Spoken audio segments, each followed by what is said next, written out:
So for this part of the talk, I'm actually not going to talk much about Scotland. I'm a bit of an interloper, I suppose, this afternoon, although I must admit I'm really honoured to have been invited up from the deep depths of southern England to come and talk to you today.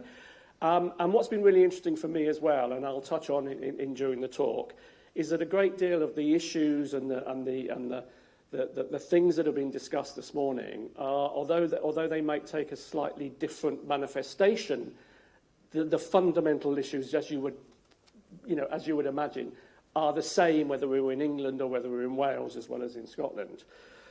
So I'm going to talk about how, as the Missing Salmon Alliance, we've come together and building that coalition has started to reap benefits, particularly in terms of the policy and the advocacy space around protecting wild salmon. So a brief history of the Missing Salmon Alliance, for those of you who don't know. We came together as a group of organisations. So originally it was the Game and Wildlife Conservation Trust, the Atlantic Salmon Trust, and ourselves in the Angling Trust. And the idea was to increase the profile and inject that sense of urgency into protecting wild Atlantic salmon, which Wendy has just been talking about. Its initial focus, as well as upping fundraising opportunities, was really to look at sort of greater coordination across research, research and sort of projects on the ground, and out of it grew the Likely Suspects framework, which many of you will be familiar with.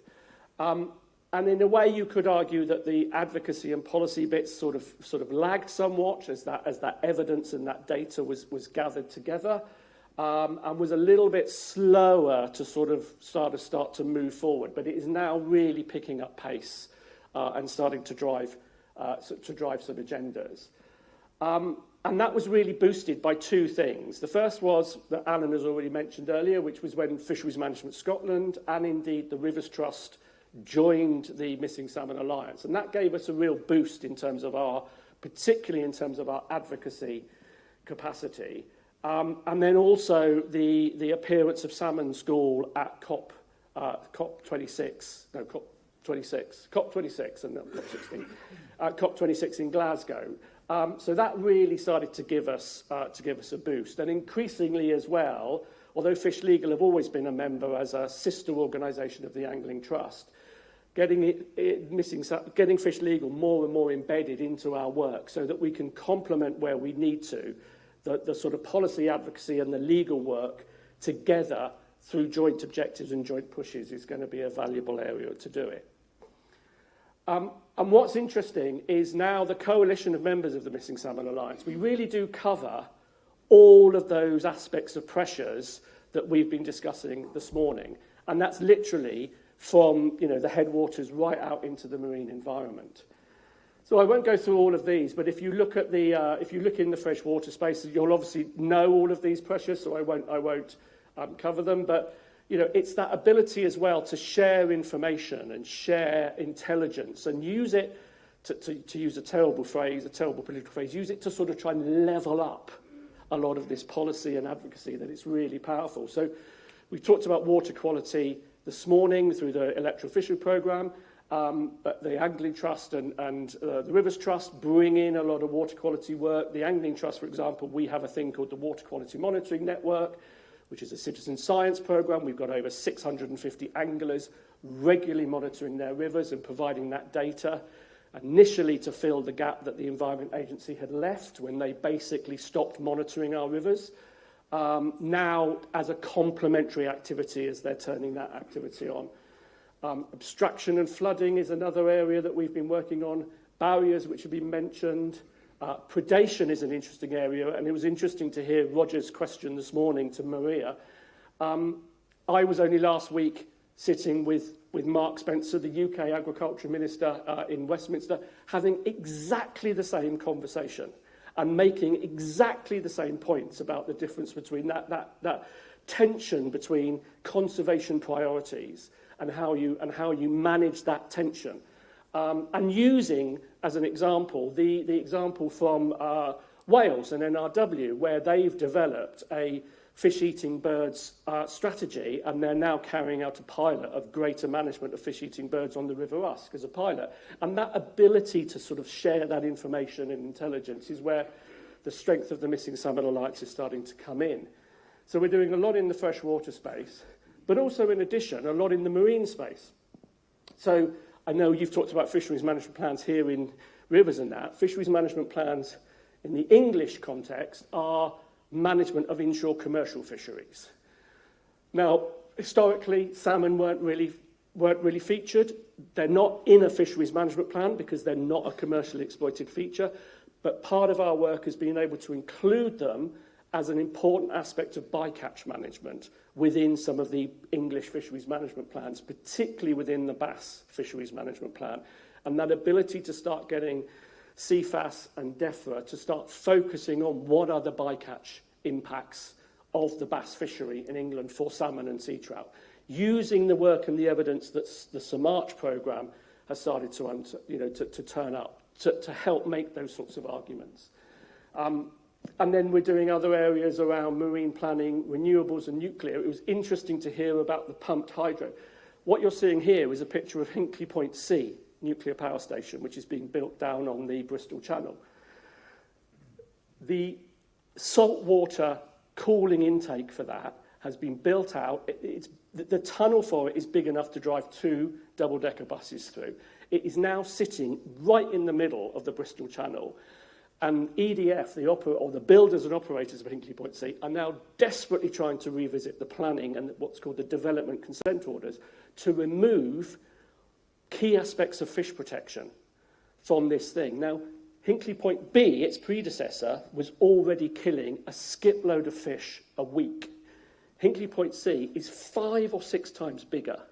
Its impact's going to be massive. This is, an SAC, triple SI.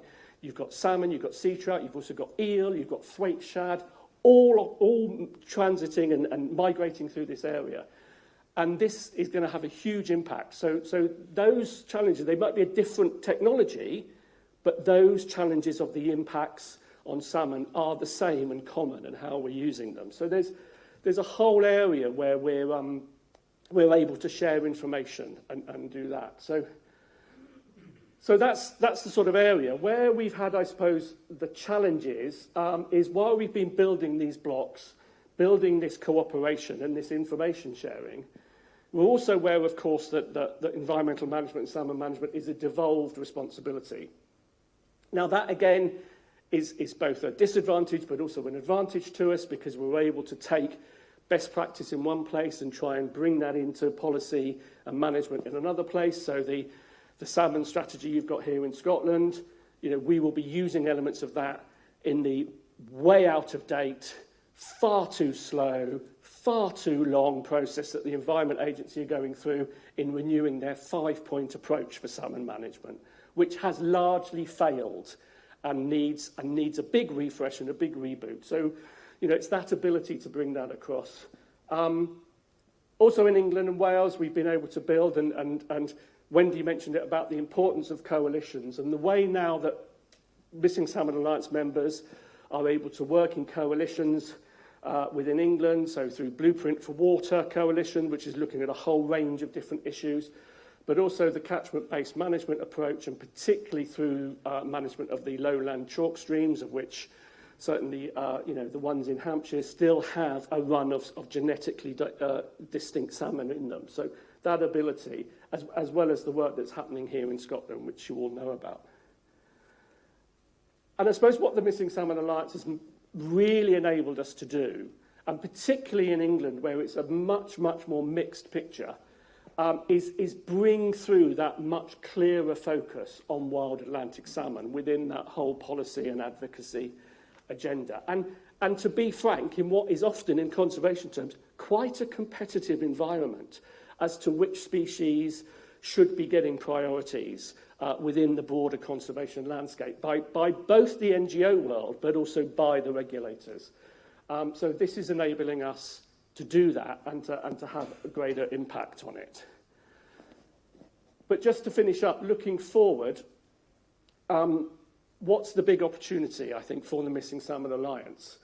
So other than to continue doing the work that we're doing, I think it's what Wendy has just sort of set out in her speech, which is it's that ability as well to lift our eyes and our efforts to much more that international level, and to look at some of the international frameworks that operate around the management of salmon. It was really interesting to hear some of the work that Nora was talking about earlier today, and how we can use that in a policy and advocacy sense, whether that's with NASCO, OSPAR, Cefas and others. And it's really building on that I think is one of the big future positives for us, where we can start being more effective in our lobbying of NASCO and more effective in joining up some of the priorities from NASCO to OSPAR, and to other international groups in order to provide that sort of level of protection for salmon. So it is that, the building the relationship and building the collective strength of our endeavours that I think is